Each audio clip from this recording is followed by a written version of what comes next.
नमस्कार विद्यार्थियों। आज इस वीडियो में हम देखते हैं कि सेकंड पेपर में आने वाले छोटे क्वेश्चंस प्लस इम्पोर्टेंट क्वेश्चंस इस एक ही वीडियो में उनको सोल्व करने का क्या तरीका है। हम उनके कुछ टॉपिक्स याद करेंगे, जैसे जो इम्पोर्टेंट क्वेश्चंस हैं उनको हम टॉपिक्स के थ्रू समझेंगे और उनके टॉपिक्स आपको याद करने हैं, फिर आप उनको डिस्क्राइब खुद आसानी से कर सकते हैं। तो पहले स्टार्टिंग में हम देखते हैं कि पहले छोटे छोटे क्वेश्चंस आते हैं। कई बार ऐसी डेफिनेशन आ जाती हैं एक नंबर में जो कि इम्पोर्टेंट होती हैं और कई बार स्टूडेंट को बहुत हेल्प मिलती है इनसे, बड़े क्वेश्चंस में भी काम में आती हैं ये। तो जैसे इकोलॉजी में जो सबसे पहली जो डेफिनेशन आती है वो है व्यष्टि, इंडिविजुअल। देखो इसमें आपको शुरू का अक्षर याद रखना है व्यय और इसका स। व्यय का मतलब आपको रखना है कि व्यक्ति, कोई इंडिविजुअल, ठीक है। इंडिविजुअल का मतलब कोई भी एक अकेला प्राणी।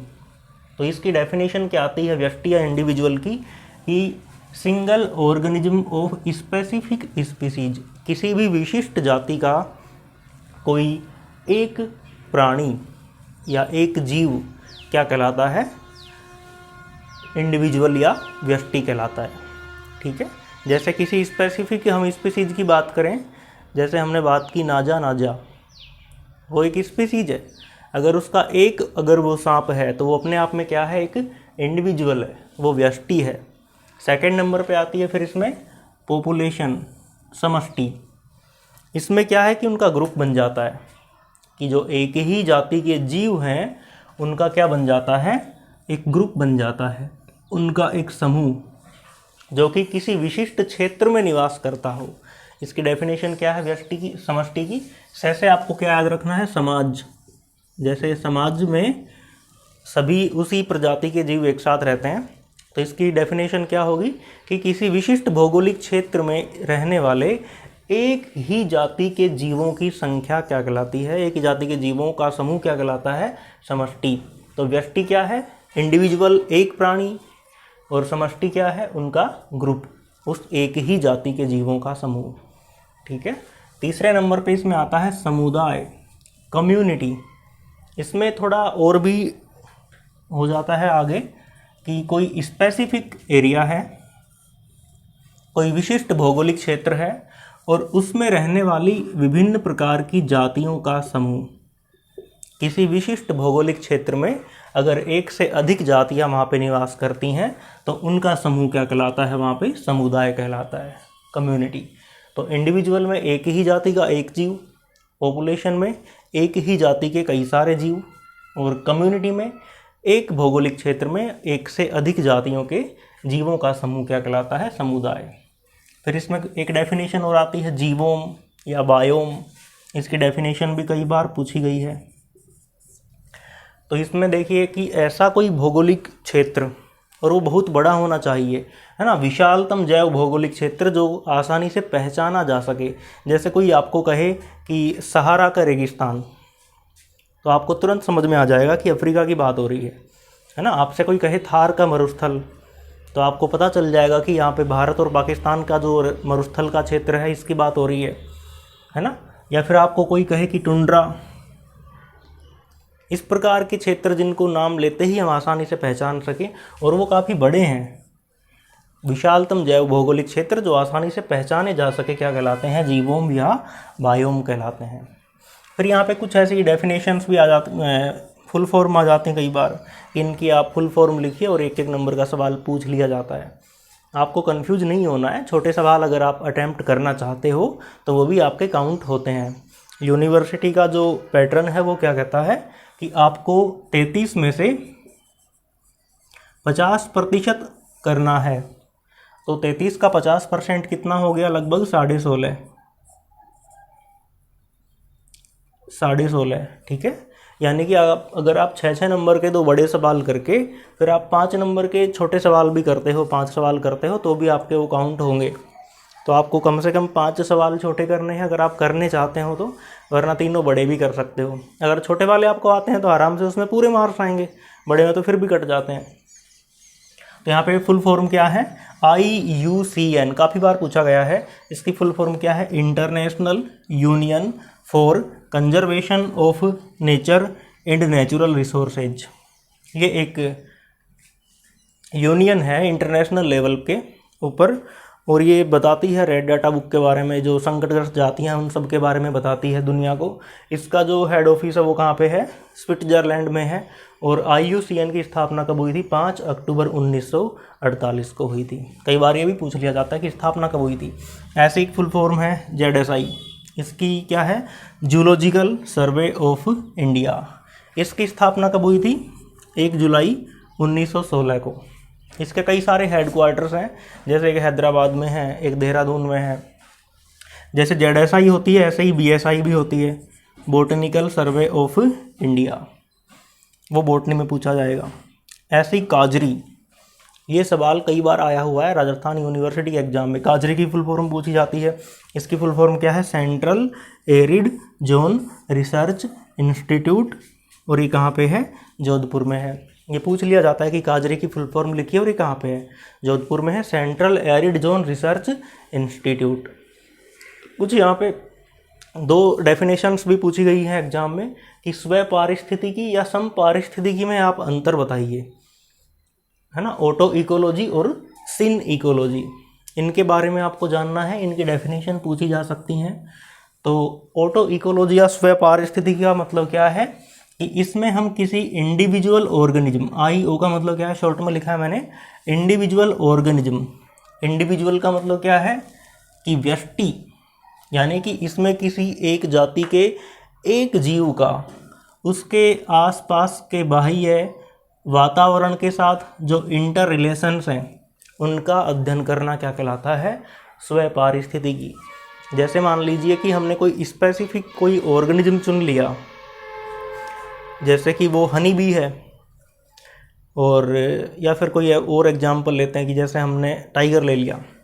टाइगर का अपने आसपास के एनवायरनमेंट के साथ क्या रिलेशन है ना, कैसे उनके बीच में इंटरेक्शंस होते हैं, उनका अध्ययन करना क्या कहलाएगा, ऑटो इकोलॉजी। जैसे एक सारस एक पक्षी है, उसका और उसके बाह्य वातावरण के साथ जो अंतर संबंध होते हैं उनका अध्ययन किस में आता है, ऑटो इकोलॉजी में।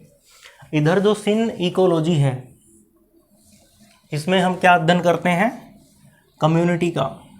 कम्युनिटी क्या है, समुदाय है। और समुदाय की डेफिनेशन क्या है कि किसी विशिष्ट भौगोलिक क्षेत्र में रहने वाली विभिन्न जातियों का समूह, ठीक है। तो उस कम्युनिटी के जीवों का उसके बाह्य वातावरण के साथ जो अंतर संबंध हैं,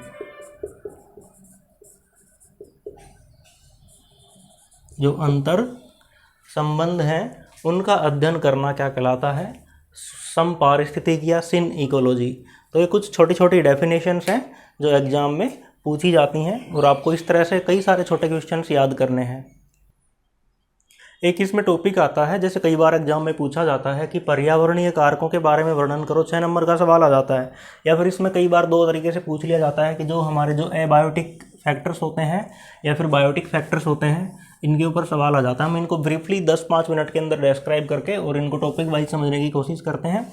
तो सबसे पहले आप एक काम करिए कि यहाँ पे जो आपको दिख रहा है बोर्ड के ऊपर, आप इसका स्क्रीनशॉट ले लीजिए। मैं साइड में हो जाता हूँ, आप इसका स्क्रीनशॉट ले लीजिए, ठीक है। इस तरह से आप इनको टॉपिक बना के अच्छे से क्लियर डिफाइन कर सकते हो।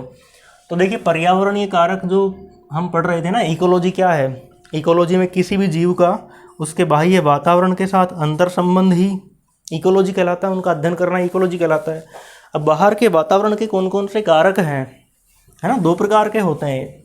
जैसे हम कहीं पर रह रहे हैं या कोई प्रजाति कहीं पर रह रही है, तो उसके बाहर के वातावरण उसका 2 प्रकार से प्रभावित करता है।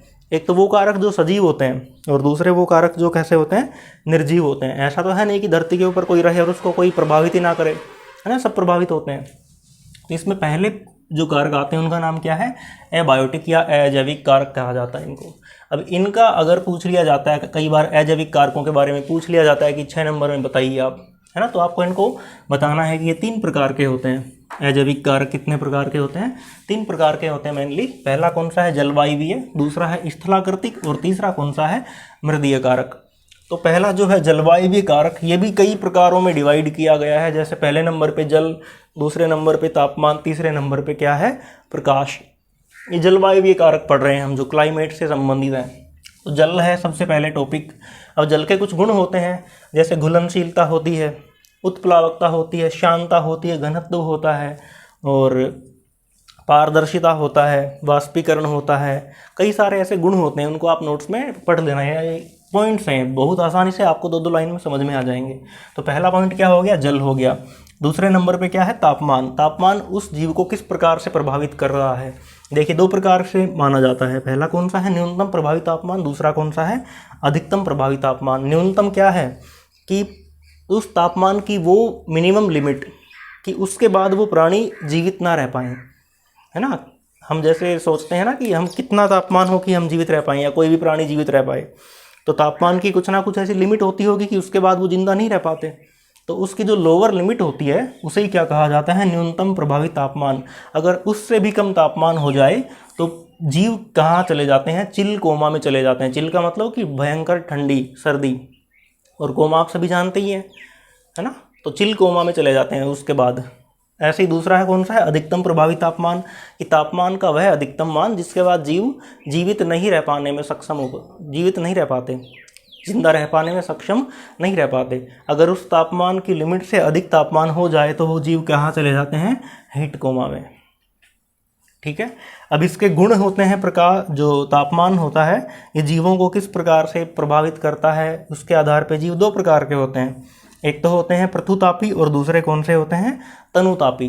जो पृथुतापी है ये उस तापमान की बड़ी परास को सहन कर पाने में सक्षम होते हैं। अगर उस तापमान में मान लो कि फ्लक्चुएशन हो रहा है ना, कम ज़्यादा हो रहा है, तो उसकी बड़ी लिमिट को ये सहन कर पाते हैं। परास का मतलब क्या है कि जो उसकी एक रेंज है, अगर उसमें चेंज हो रहा है तो उसकी बड़ी रेंज को ही सहन कर पाने में सक्षम होते हैं, जबकि तनुतापी उसकी छोटी रेंज को ही सहन कर पाते हैं। ऐसे ही तीसरे नंबर पे जो एबायोटिक फैक्टर, उसका नाम क्या है, प्रकाश।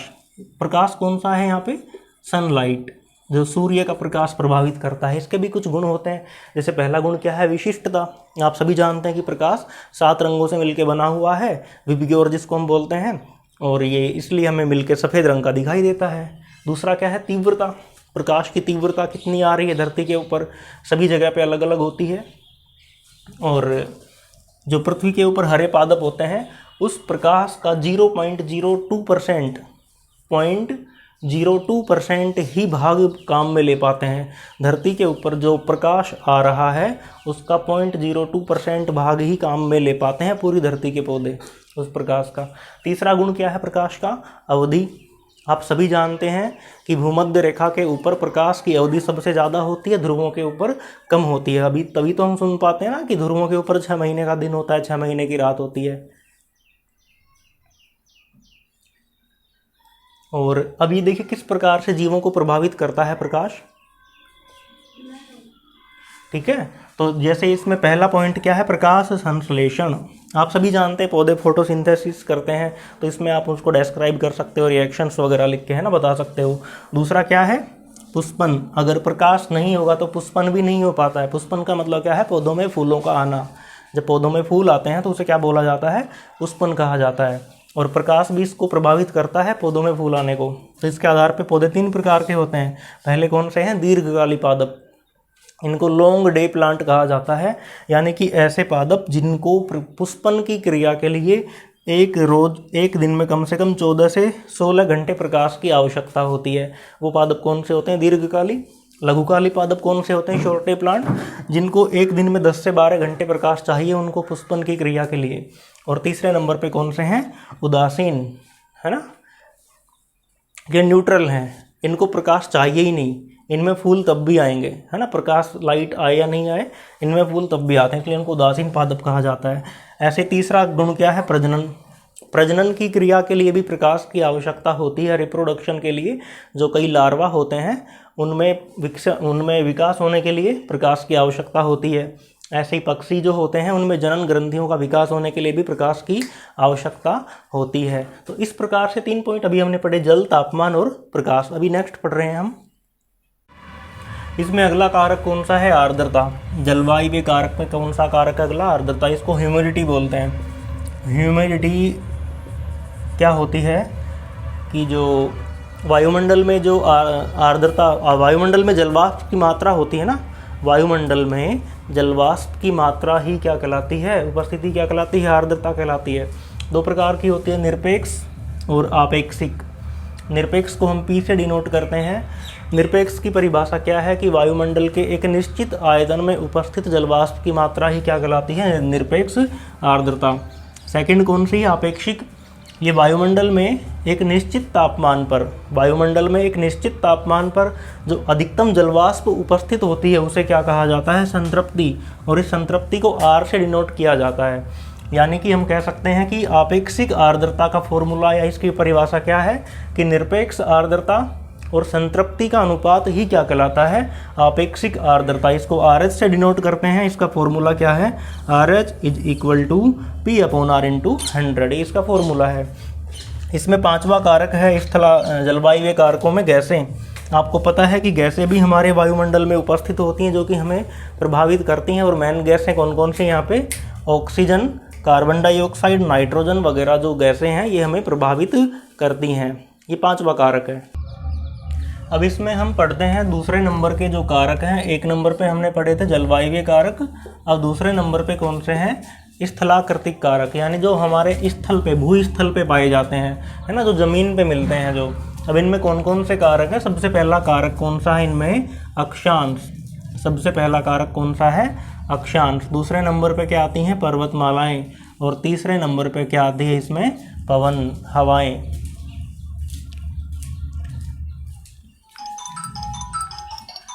खोज करो।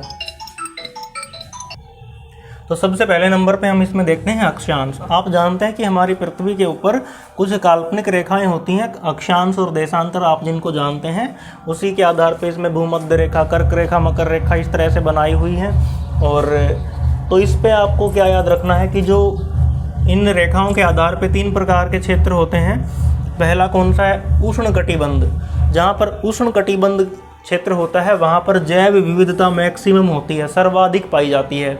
जहाँ पर शीतोष्ण क्षेत्र होता है वहाँ पर जैव विविधता मध्यम होती है, ना कम होती है ना अधिक होती है। और जहाँ पर शीत कटिबंध होती है वहाँ पर जैव विविधता सबसे कम पाई जाती है। दूसरे नंबर पे क्या है, पर्वतमालाएं। पर्वतमालाएं क्या होती हैं कि पहाड़ों का पूरा उनकी एक सीरीज होती है ना। जैसे हिमालय पर्वतमालाओं की बात करें, हम अरावली पर्वतमालाओं की बात करें, तो ये क्या काम करते हैं पर्वतमालाएं। जैसे हिमालय की बात करते हैं हम, आप सभी जानते हैं हिमालय भारत का सबसे ऊंचा, एक बहुत ऊंचा पर्वत है। इसकी सबसे ऊंची चोटी माउंट एवरेस्ट वगैरह है। तो ये बहुत ऊंचा पर्वत होने की वजह से क्या करता है कि जो उत्तरी क्षेत्र से आने वाली ठंडी हवाएं होती हैं उनसे रक्षा करता है हमारे देश की। और जब बरसात होती है तो उस टाइम पे बादलों को रोक के भारत में वर्षा भी करवाता है। इस तरह से देखिए काफ़ी फायदा होता है। तीसरे नंबर पे क्या आता है इसमें, पवन। पवन यानी कि हवाएं। अब इसकी डेफिनेशन क्या है कि वायु की क्षैतिज गति को ही क्या कहा जाता है, पवन, है ना। हवाएं, बहती हवाएं, वायु की क्षैतिज गति क्या कहलाती है, पवन कहलाती है। ये किस प्रकार से हमें फ़ायदा पहुंचाती है ना, ये या किस प्रकार से प्रभावित करती है। जैसे पौधों में परागण होता है। परागण का मतलब क्या है कि जो पुष्प के जो पराग कण होते हैं वो उड़ के वर्तिकाग्र तक जाते हैं, तो हवा के माध्यम से दूर दूर तक चले जाते हैं। वाष्पन, आप सभी जानते हैं कि जब हवा तेज चलती है या कम होती है तो वाष्पन भी उससे प्रभावित होता है। ऐसे ही वाष्प उत्सर्जन भी पौधों में प्रभावित होता है। इसके बाद इसमें तीसरे नंबर पे जो है कारक, इसका क्या है, मृदीय कारक, है ना। मिट्टी से संबंधित जो कारक हैं, इसमें छोटा सवाल कई बार पूछ लिया जाता है कि पीडोलॉजी क्या है ना। मृदा विज्ञान कहा जाता है इसको, मिट्टी का अध्ययन करना। मिट्टी का अध्ययन किस चीज़ के आधार पर किया जाता है कि उस मृदा के कणों का आकार, उस मृदा की जल ग्रहण क्षमता और उस मृदा का संगठन। यानी कि पीडोलॉजी क्या है, विज्ञान की वह शाखा जिसमें मृदा के कणों का आकार, उसकी जल ग्रहण क्षमता और उसके संगठन का अध्ययन किया जाता है, क्या कहलाती है, पीडोलॉजी या मृदा विज्ञान। तो मृदा का जो संगठन होता है देखिए 3 प्रकार का, 4 प्रकार का होता है ये। सबसे पहले नंबर पे इसमें क्या आते हैं, कंकड़ पत्थर। ये सबसे ऊपर की परत होती है, जो हमारा भौगोलिक क्षेत्र है ऐसे, ये सबसे ऊपर की परत होती है और इनका आकार काफ़ी बड़ा होता है। इनका आकार काफ़ी बड़ा होता है और इनके बीच में गैप कम होता है। आकार काफ़ी बड़ा होने से इनके बीच में गैप कम होता है कि जिससे इनकी जल संग्रहण की क्षमता बहुत कम होती है, ना के बराबर होती है। तो इनसे पानी सीधा नीचे चला जाता है। तो मिट्टी की सबसे ऊपर की परत कौन सी होती है, कंकड़ पत्थर की। दूसरे नंबर पे क्या है, बालू, है ना, जिसको हम रेत बोलते हैं। इसके कण इससे थोड़े छोटे होते हैं कंकड़ पत्थरों से, लेकिन फिर भी ये बहुत बड़े कण हैं वैसे देखा जाए तो तो इनकी जल संग्रहण करने की क्षमता कंकड़ पत्थरों से थोड़ी सी ज़्यादा होती है, लेकिन वैसे बहुत ही कम होती है। तीसरे नंबर पे क्या है, दोमट। ये चिकनी दोमट मृदा है, ये सबसे उपजाऊ मानी जाती है खेती करने के लिए। तो जो दोमट मिट्टी है इसके कणों का आकार कैसा होता है, मध्यम होता है। दोमट मिट्टी के कणों का आकार कैसा होता है, मध्यम होता है, और इसकी जल संग्रहण करने की क्षमता भी कैसी होती है, मध्यम होती है। चौथे नंबर पे कौन सी है, काली मिट्टी या चिकनी मिट्टी। ये उस मिट्टी की सबसे नीचे की परत होती है, चौथे नंबर की, और इसके कणों का आकार सबसे कम होता है, सबसे कम बारीक बारीक बारीक बारीक होते हैं बिल्कुल ही, और इनकी जल संग्रहण करने की क्षमता सबसे अधिक होती है। जब ये मिट्टी सूखती है, काली मिट्टी, तो वहाँ पर उस मिट्टी में दरारें पड़ जाती हैं। तो इस प्रकार से हमने कौन से कारक पढ़े हैं अभी, एबायोटिक फैक्टर्स। अब हम शुरू करते हैं जैविक कारकों के बारे में, बायोटिक फैक्टर्स के बारे में। जैविक कारकों में मुख्य रूप से कौन शामिल किए जाते हैं, उत्पादक जो प्रोड्यूसर्स होते हैं, उपभोक्ता जो कंज्यूमर्स होते हैं, या फिर जो अपघटक होते हैं जो डिकम्पोजर्स होते हैं, उनको अपघटन करने वाले जीव। तो इस प्रकार से ये सब शामिल किए जाते हैं किसमें, जैविक कारकों में। और जैविक कारक जो होते हैं इनके क्रियाओं के आधार पर 2 प्रकार की होती हैं। ये आपके नोट्स में थोड़ी सी प्रिंटिंग मिस्टेक है, इसलिए उसको ठीक कर लेना।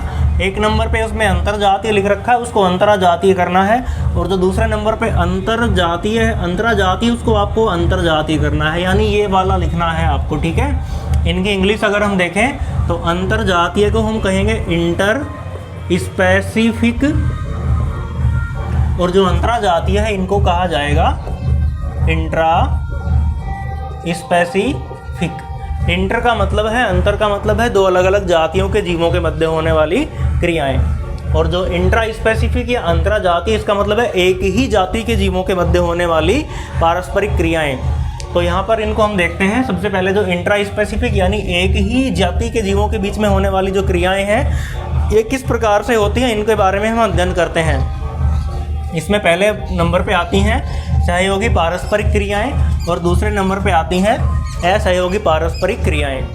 जो सहयोगी पारस्परिक क्रियाएं हैं, यानी कि एक ही जाति के जीव जो होते हैं वो किस प्रकार से आपस में क्रिया करें कि उनको क्या हो, फायदा हो, नुकसान नहीं हो, है ना। उनमें आपस में सहयोग से जो होने वाली क्रियाएं होती हैं, सहयोग से कौन कौन सी होती हैं, समूह, है ना, जो ग्रुप बना के रहते हैं, जो प्राणी ग्रुप बना के रहते हैं, एक ही जाति के जीव जो होते हैं, तो उनको दूसरे शिकारी प्राणियों से फ़ायदा मिलता है ना। उनका शिकार नहीं कर पाते, जैसे भैंसे वैसे जंगल में चरते रहते हैं, जंगली भैंसे, लेकिन जब शेर आता है तो अपना ग्रुप बना लेते हैं और उनके प्राणों की रक्षा हो जाती है। ऐसे ही है परिवार या जोड़े बनाना। जिन प्राणियों में बच्चों को या शिशुओं को पेरेंटल केयर की आवश्यकता होती है, उनमें क्या बना लिए जाते हैं, परिवार या जोड़े बना लिए जाते हैं। कॉलोनी, जो बिल्कुल ही सूक्ष्म जीव होते हैं, है ना, बिल्कुल छोटे आकार के होते हैं, वो क्या बना लेते हैं, कॉलोनी या निवह बना लेते हैं, जैसे वोल्वोक्स है। समाज, कुछ प्राणी ऐसे होते हैं जो कि क्या बना लेते हैं, कम्युनिटी बना लेते हैं, समाज बना लेते हैं, और इससे उन्हें फिर विभिन्न प्रकार के फायदे होते हैं, जैसे दीमक है, मधुमक्खी है, चींटियाँ हैं। ये सब क्या है, इनकी सहयोगी पारस्परिक क्रियाएं हैं। इन सभी में देखिए क्या है, एक ही जाति के जीव हैं जो सारे इकट्ठे होकर रह रहे हैं। दूसरा क्या है, असहयोगी पारस्परिक क्रियाएं। जब वो एक साथ रहते हैं तो साथ रहने के उन्हें कुछ नुकसान भी होते हैं, जैसे कि पहला नुकसान क्या है, स्वभक्षण। अगर वो एक साथ रहते हैं तो उनके लिए भोजन की समस्या होने लगती है, तो क्या करते हैं कि वो खुद के ही लार्वा, प्यूपा, इन सबको खा जाते हैं भूख लगने पर। दूसरा क्या नुकसान है, भोजन स्पर्धा। अगर एक ही जाति के जीव हैं तो उनका भोजन भी एक ही प्रकार का होगा, यानी कि किसी जंगल में अगर हिरणों की संख्या अगर बहुत ज़्यादा है या खरगोश की संख्या बहुत ज़्यादा है, तो उनके लिए घास धीरे धीरे कम पड़ने लगेगी, तो उनके लिए भोजन के लिए आपस में क्या होने लगती है, स्पर्धा होने लगती है। ऐसे ही विवाह के लिए स्पर्धा होने लगती है। अगर उनमें मेल की या फीमेल की संख्या अगर बैलेंस नहीं है तो उनमें विवाह के लिए भी आपस में क्या होने लगता है, कंपटीशन होने लगता है, और इसके लिए विभिन्न क्रियाएं की जाती हैं, जैसे मोर नाचता है ना, मुर्गा बांग देता है या मेंढक टर्राता है, कि कई प्रकार के ऐसे रिएक्शंस हैं। फिर चौथा क्या है, पदानुक्रम प्रभाव, हायरार्की बोलते हैं।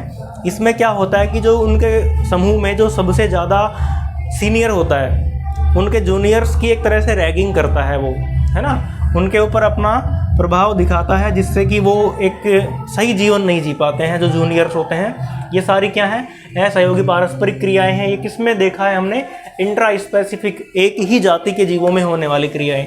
दूसरे नंबर पे क्या है, अंतर जातीय पारस्परिक क्रियाएं। ये बहुत इंपॉर्टेंट है और ये कई बार एग्जाम में पूछा गया है। 6 नंबर का सवाल यहाँ से बनता है यहाँ से भी, अगर ये पूरा ही ऐसे पूछ लिया जाए, लेकिन कई बार 6 नंबर का सवाल यहाँ से भी बन जाता है। तो ये भी कई प्रकार की होती है। पहला कौन सा है, उदासीनता, है ना, न्यूट्रलिज्म। इसमें क्या होता है, देखो नाम ही क्या है, उदासीन, यानी कि देखिए सबसे पहले अंतर जातीय क्या है कि दो अलग अलग जातियों के जीवों के मध्य होने वाली पारस्परिक क्रियाएं हैं ये। तो यहाँ पे अलग अलग जातियाँ पढ़ेंगे हम, एक जाति ये है, एक जाति ये है। उदासीनता में क्या होगा कि उनका ऐसा आपस में संबंध होता है कि एक जाति को दूसरी जाति से ना तो फ़ायदा होता है ना ही नुकसान होता है, यानी कि उनका आपस में ऐसा संबंध है कि ना उनका फ़ायदा है और ना ही क्या है, उनका नुकसान है। कबीरा खड़ा बाजार में सबकी मांगे खैर, ना काहू से दोस्ती ना काहू से बैर, है ना, वो वाला सिद्धांत है इनका, इसलिए कैसे हैं, न्यूट्रलिज्म है। दूसरा कौन सा है, सहजीवन। देखो सहजीवन यानी कि साथ साथ अपना जीवन ये क्या करते हैं, व्यतीत करते हैं। और इसमें हो सकता है कि दोनों ही जातियों को लाभ हो, या ऐसा हो सकता है कि एक जाति को लाभ हो लेकिन दूसरे को लाभ नहीं होगा तो हानि भी नहीं होगी।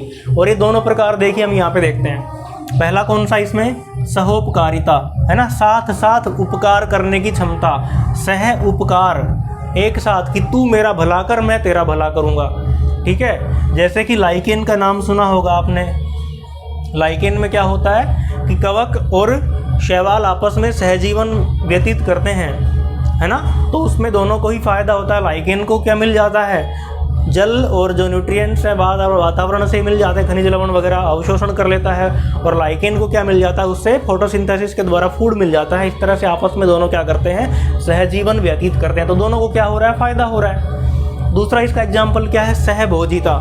सहभोजिता का मतलब क्या है कि साथ साथ एक तरह से भोजन करने की प्रवृत्ति है, या फिर साथ साथ उनकी रहने की इसमें प्रवृत्ति में क्या होगा कि एक जाति को तो फ़ायदा होगा लेकिन दूसरी जाति को ना तो फ़ायदा होगा ना ही नुकसान होगा।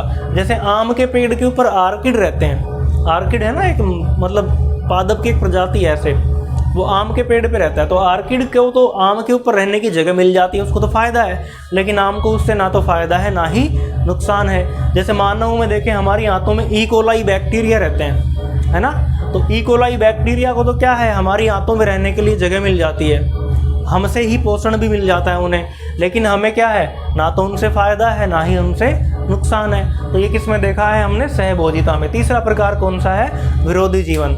अब हमें पढ़ना है विरोधी जीवन के, अब इसमें हमें अगला पॉइंट पढ़ना है विरोधी जीवन। विरोधी जीवन में क्या होता है कि एक जाति के जीवों को तो क्या होगा, लाभ, और दूसरी जाति के जीवों को क्या होता है, हानि होती है। जैसे ये 2 प्रकार की है, पहला है परजीविता और दूसरी कौन सी है, परभक्षिता। ये बहुत इंपॉर्टेंट है दोनों ही ये, और इनके बारे में कई बार 3 नंबर से सवाल बन जाता है कि परजीविता और परभक्षिता को समझाइए। इसको बोलते हैं पैरासिटिज्म और इसको बोलते हैं प्रीडेशन, ठीक है। परजीविता क्या है, देखो नाम ही क्या है, पर प्लस जीविता, यानी पर का मतलब क्या है, दूसरे पे, और जीविता का मतलब जीवन जीने का। तो ऐसे प्राणी जो दूसरे के ऊपर, जो दूसरे जीव के ऊपर अपना जीवन जीते हैं, वो क्या कहलाते हैं, परजीवी। देखो इसमें क्या है, परजीवी हैं, ये किसी दूसरे जीव के ऊपर अपना जीवन जीते हैं। अब उसके बाहर जीते हैं, उस प्राणी के शरीर के बाहर या फिर उसके अंदर, ये बाद में हम बात करेंगे। और दूसरा कौन सा है, परपोषी। परपोषी यानी कि उसका होस्ट है, ठीक है, जिस प्राणी के ऊपर परजीवी रहता है वो क्या कहलाएगा, उसका परपोषी कहलाएगा। जैसे हम मानव की बात करें तो ई कोलाई बैक्टीरिया है ना, वो अंतः परजीवी है, क्योंकि हमारी आंतों के अंदर रहता है वो। अंतः का मतलब क्या है, अंदर रहता है वो।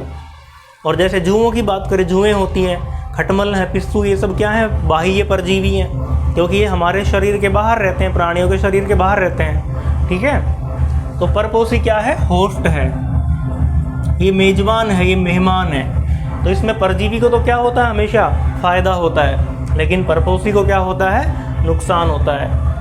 जैसे देखिए इनके प्रकार देखते हैं। पहला प्रकार कौन सा है परजीवियों का, परजीवी के प्रकार देख रहे हैं हम, ये परजीवी के प्रकार हैं। पहला कौन सा प्रकार है, विकल्पी परजीवी। जैसे हम बात करते हैं विकल्पी, क्या मतलब क्या है कि इनके पास विकल्प होते हैं, ऑप्शंस होते हैं कि अगर वो ही स्पेसिफिक होस्ट नहीं मिला तो किसी दूसरी जगह पे ये अपना जीवन यापन कर लेते हैं। जैसे मच्छरों की बात करें, इंसान के ऊपर रहते हैं, है ना, दूसरे प्राणियों का खून पीते हैं, लेकिन अगर वो नहीं मिल पाता उन्हें तो भी इन्हें इतनी दिक्कत नहीं आती है ना। इंसान का खून मिल जाए तो ठीक है, अगर नहीं तो फिर ये तो वैसे भी जिंदा रह लेते हैं। तो कैसे हैं ये? विकल्पी परजीवी हैं। दूसरे क्या हैं? अविकल्पी परजीवी, यानी कि जिनके पास विकल्प नहीं होता। अगर इनका होस्ट अगर इनको मिल जाता है तो ठीक है, वरना इनका लाइफ साइकिल कंप्लीट नहीं हो पाता। जैसे कि टीनिया सोलियम है, फैसियोला हिपैटिका है। दूसरे नंबर पे क्या है? पूर्ण परजीवी, यानी कि जिनका पूर्ण जीवन काल ही अपने होस्ट के ऊपर संभव होता है, उसी के ऊपर, उस प्राणी के अंदर या बाहर रह के ही अपना पूरा जीवन गुजारते हैं, वो क्या कहलाते हैं? पूर्ण परजीवी। और इनके भी एग्जाम्पल क्या है? Taenia solium, Fasciola hepatica. चौथे नंबर पे क्या है? आंशिक परजीवी, यानी कि ये वो परजीवी हैं जिनके जीवन काल की कोई स्पेसिफिक, कोई विशिष्ट अवस्था ही ये परजीवन के रूप में व्यतीत करते हैं। जैसे यूनियो का लार्वा, ग्लोकिडियन जो लार्वा होता है वो परजीवी एग्जाम्पल है, ठीक है। दूसरे नंबर पे क्या है? परभक्षिता। परभक्षिता में क्या होता है कि इसमें शिकारी होता है। एक तो होता है प्रीडेटर, इसको हम बोलते हैं शिकारी, और दूसरा क्या होता है उसका? प्रे, इसको हम बोलते हैं शिकार। जैसे शेर है, वो किसके ऊपर जिंदा है? शाकाहारी प्राणियों पे। अगर उसको हिरण मिला, खरगोश मिला, कोई दूसरे प्राणी मिल गए तो ठीक है, उनको खा के जिंदा रह लेगा वो। लेकिन इसमें क्या है? देखो, इसमें परजीविता में क्या है कि ये अपने शिकार को जिंदा रखते हैं। मच्छर है, क्या ये कंप्लीटली मार थोड़ी देता है? लेकिन नहीं, उसको जिंदा रखेगा और धीरे धीरे उससे अपना खून चूसता रहेगा। तू भी जिंदा रहे, मैं भी जिंदा रहूँगा, ठीक है। ये ऐसे सारे हैं। जुएं थोड़ा थोड़ा खून पी लेती है, जोंक पी लेती है, ऐसे ही। लेकिन प्रीडेशन में क्या है? परभक्षण में क्या है कि ये उसको मार देते हैं, अपने शिकार को पूरी तरह से मार के ही खाते हैं। तो इसमें ज़्यादा नुकसान है किसका? शिकार का, प्रे का, उसका जो उसका होस्ट है उसको ज़्यादा नुकसान है, ठीक है। ये परभक्षिता है। तो हमने तीसरा जो प्रकार पढ़ा वो क्या है? विरोधी जीवन। उसमें परजीवी को तो क्या होगा? फायदा, और परपोषी को क्या होता है? नुकसान होता है। अगला पॉइंट क्या है? प्रतिजीविता। इसमें देखिए अलग ही एक कॉन्सेप्ट है कि कोई एक जाति है और एक दूसरी जाति है, वो दोनों पास पास रह रही हैं, लेकिन एक जाति के जो होते हैं जीव, उनसे कुछ ऐसे रसायन निकलते हैं जो दूसरी जाति को जिंदा नहीं रहने देते। जैसे हम बात करें, जैसे जौ के पौधे होते हैं ना, जौ के, ये उस खेत में खरपतवार को नहीं उगने देते, इनसे ऐसे केमिकल्स निकलते हैं। ऐसे ही क्लोरेला होता है, उसके ऊपर जो दूसरा जीव निर्भर करता है ना, ये उसको पनपने नहीं देता है। क्लोरेला जो होता है, इसके ऊपर डेफनिया की वृद्धि को रोक देता है। ऐसे ही यहाँ पे बात करते हैं, पांचवा प्रकार कौन सा है? स्पर्धा या कंपटीशन। देखिए, इसमें दोनों को ही नुकसान होता है, इसमें दोनों ही जातियों को क्या होता है? नुकसान होता है। इस प्रकार से हमने अभी सारे क्या पढ़े? ये जैविक कारकों के प्रकार पढ़े हैं, ठीक है। धन्यवाद।